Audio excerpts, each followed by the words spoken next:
Hello student, स्वागत है आपका एक और नए वीडियो में। आज हम प्रेमचंद की फेमस स्टोरी द श्राउड यानी कफन की समरी को अच्छी तरीके से समझ रहे हैं। इस शॉर्ट स्टोरी में प्रेमचंद ने हमें बताया है कुछ छोटे कास्ट के लोगों के बारे में कि किस तरीके से हमारा समाज उनके साथ बरसों से अत्याचार करते आया है और इसी वजह से वो लोग बहुत ज़्यादा पत्थर दिल हो जाते हैं और उनके अंदर के इमोशंस बिल्कुल भी नहीं रह जाते, एकदम ख़त्म हो जाते हैं उनके मन में इमोशंस। इसके बारे में ये स्टोरी है। तो चलिए अब हम लोग इस शॉर्ट स्टोरी के इंट्रोडक्शन को देखते हैं और उसके बाद फिर समरी को स्टार्ट करते हैं। इसे पब्लिश कराया गया था 1936 में, जस्ट मंथ्स बिफोर प्रेमचंद्स डेथ। तो उनकी मौत के कुछ महीने पहले ही इसे पब्लिश कराया गया था।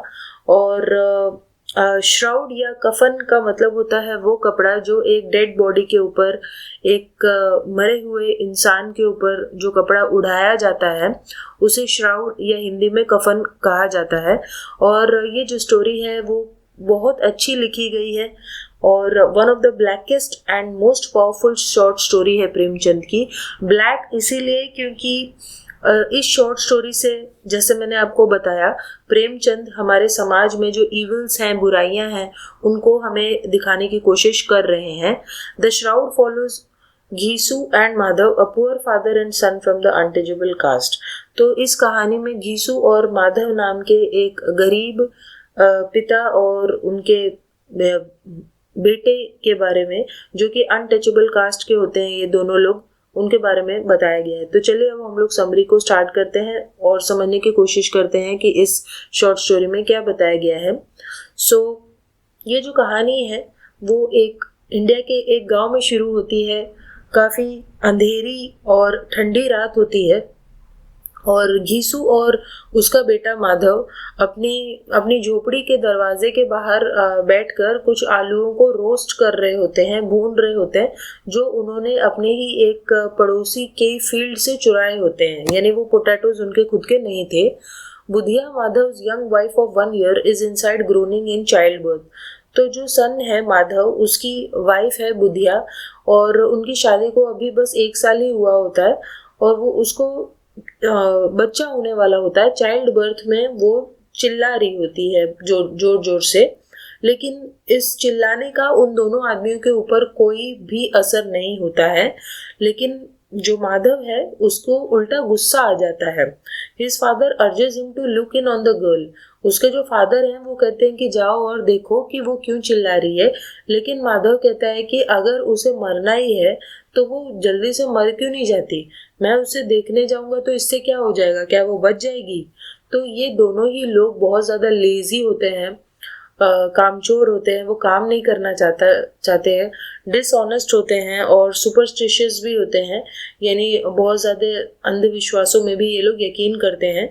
और ये दोनों लोग जो है अनटचेबल लेदर वर्कर कास्ट के होते हैं, जो कि एकदम पुअर और लोएस्ट कास्ट के लोग होते हैं हमारी इंडियन सोसाइटी के। Both father and son refuse to do farm work. तो ये दोनों ही फादर और सन जो हैं वो बिल्कुल भी खेतों में काम नहीं करना चाहते थे, जबकि खेतों में काम अवेलेबल था। Instead they prefer to take handouts और to cheat others to maintain themselves at a subsistence level. उल्टा वो लोग दूसरों को चीट करके या हैंडआउट्स यानी दूसरों से भीख मांगकर पैसे लेकर वो काम करना चाहते थे। Though Budhya has been a good wife and had established some order in the men's chaotic lives, neither wishes to spend money to get her help.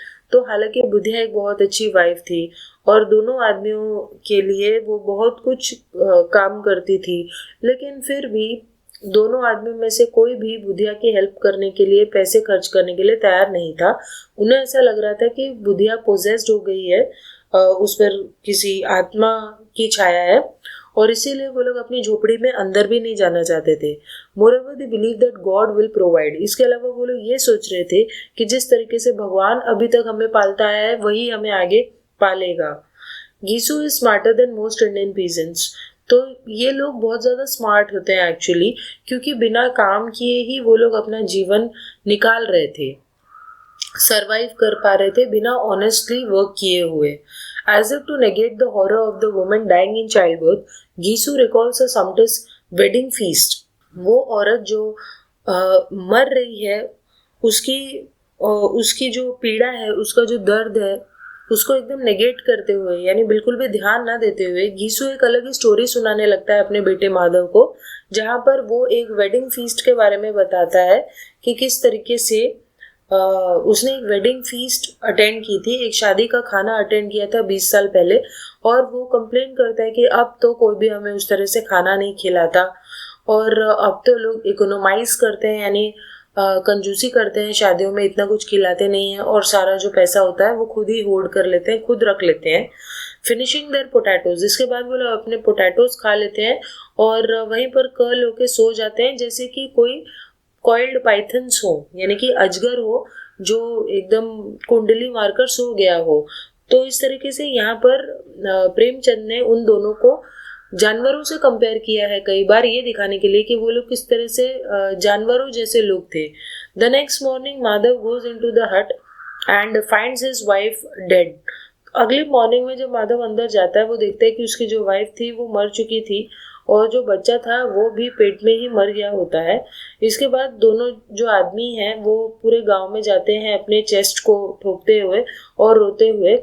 They receive consolation from the other villagers, तो बाकी के जो गांव वाले हैं वो उनके साथ दया सहानुभूति दिखाते हैं और उनको पैसे वगैरह भी देने लगते हैं कफन के लिए, श्राउड के लिए, और उस डेड वुमन को जलाने के लिए फायरवुड वगैरह का भी अरेंजमेंट वो लोग कर देते हैं। They go to the village's major land owner and beg, उसके बाद वो गांव के जो बड़े से जमींदार होते हैं उनके पास जाते हैं और वो लोग भीख मांगते हैं। Though the land owner knows them to be cheats, he reluctantly throws them a few rupees. तो जो जमींदार था वो जानता था कि ये लोग चीट है, लेकिन फिर भी वो उनको कुछ पैसे दे देता है। उसके बाद वो जगह जगह जाकर अंतिम संस्कार के लिए हर जगह से पैसे कलेक्ट करते हैं, और उनके पास जो गिफ्ट्स आए थे, यानी जो भी चीज़ें उन्हें मिली थी, लकड़ियाँ वगैरह, उसके अलावा उन्हें 5 रुपीज़ और मिल जाते हैं। तो इतना इतना सारा पैसा हो जाता है उनके पास कि उनका दिमाग खराब हो जाता है। वो सोचते हैं कि क्यों ना हम इससे पार्टी करें। They decide that they have enough would, तो वो लोग ये डिसाइड करते हैं कि उनके पास काफ़ी लकड़ी है अब जलाने के लिए। लेकिन जब वो रात में अंतिम संस्कार करने के लिए ले जाएंगे डेड बॉडी को, तो वो सोचते हैं कि उसे कौन देखेगा रात में तो सब लोग सोए हुए होंगे। इसलिए वो लोग सोचते हैं कि श्राउड लेने की कोई ज़रूरत ही नहीं है, यानी कफन की कोई ज़रूरत नहीं है डेड बॉडी को ढकने के लिए, क्योंकि वो तो वैसे भी जल जाएगा जब अंतिम संस्कार होगा, तो उस पर पैसा क्यों वेस्ट किया जाए। यानी वो इतने ज़्यादा गरीब हैं कि वो कफन भी खरीदना नहीं चाहते।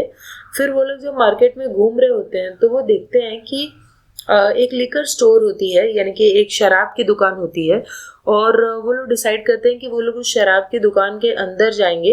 दे order a bottle and some food, तो वो लोग अंदर जाकर वहाँ पर शराब मंगाते हैं अपने लिए, खाना भी मंगाते हैं, और वो लोग उस पैसे से खूब पार्टी जैसा एंजॉय करते हैं। As they drink and eat in the lordly manner of tigers enjoying their kill in the jungle.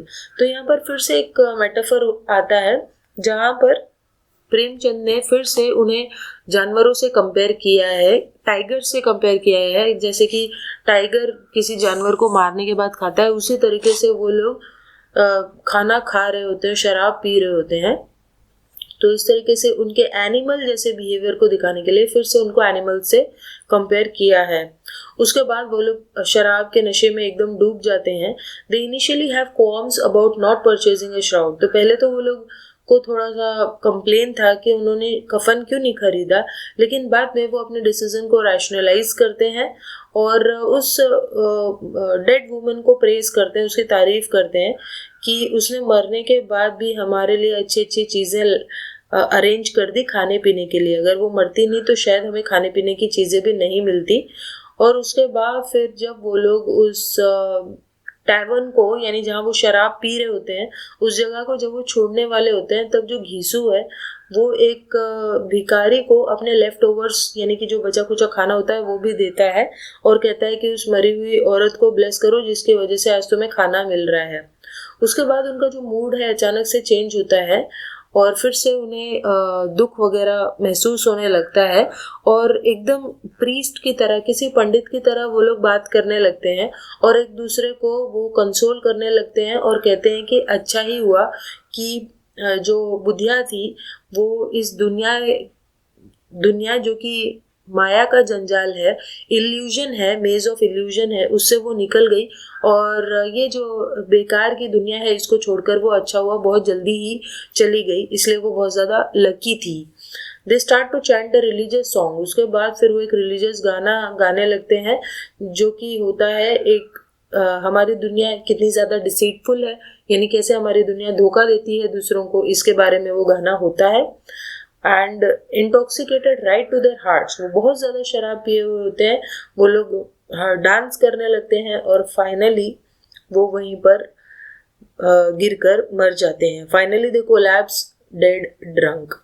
तो इस तरीके से यहाँ पे स्टोरी खत्म हो जाती है। अब अगर हम एनालिसिस की बात करें तो जो सोल्यूशन निकाला था उन दो आदमियों ने अपनी सैडनेस का, वो काफ़ी टेम्पररी था, यानी कि परमानेंट नहीं था वो। The next morning both will have to face the problem of not having a shroud, क्योंकि उन्हें पता था कि आज तो हम लोग ये पार्टी कर लेंगे, लेकिन अगली ही सुबह फिर से उनके सामने वो क्वेश्चन खड़ा हो जाएगा कि उन्होंने बुधिया के लिए कोई कफन नहीं खरीदा है। और a woman whose goodness they seem to acknowledge only at her death. तो बुधिया एक ऐसी औरत जिसकी अच्छाई के बारे में उन्हें तब पता चला जब वो मर चुकी थी, यानी जब बहुत लेट हो गया था। तो बहुत कम चीज़ें थी जो उनकी लाइफ में बदलेंगी। बस इतना ही बदलेगा कि अब माधव को भी एक फीस्ट के बारे में, एक पार्टी के बारे में उसी तरीके से याद रहेगा जैसे उसके फादर घिसू को याद था। The story is Premchand's final salvo against what he considered India's most intractable problems. तो ये जो स्टोरी है वो प्रेमचंद का फाइनल एक वार है जिसको वो इंडिया की सबसे बड़ी प्रॉब्लम समझते हैं उस पर, जो कि है पॉवर्टी एंड इग्नोरेंस। पॉवर्टी यानी गरीबी और इग्नोरेंस यानी कि पढ़े लिखे ना होना, इलिटरेट होना।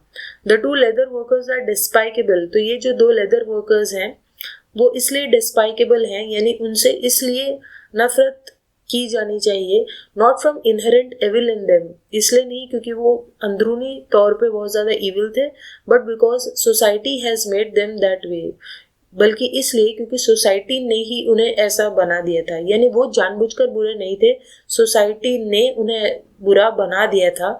The social system sharply circumscribes their lives. तो ये जो अपने समाज का जो सिस्टम है उस सिस्टम ने उनकी लाइफ को बिगाड़ा था। They have rejected the basic social norms that demand that they live out their lives in poverty and operation.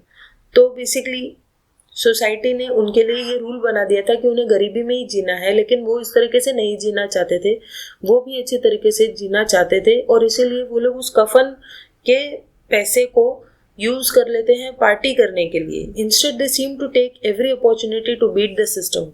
वो हर मौका नहीं छोड़ना चाहते थे, वो किसी भी तरीके का मौका नहीं छोड़ना चाहते थे इस बुरे सिस्टम को बीट करने का।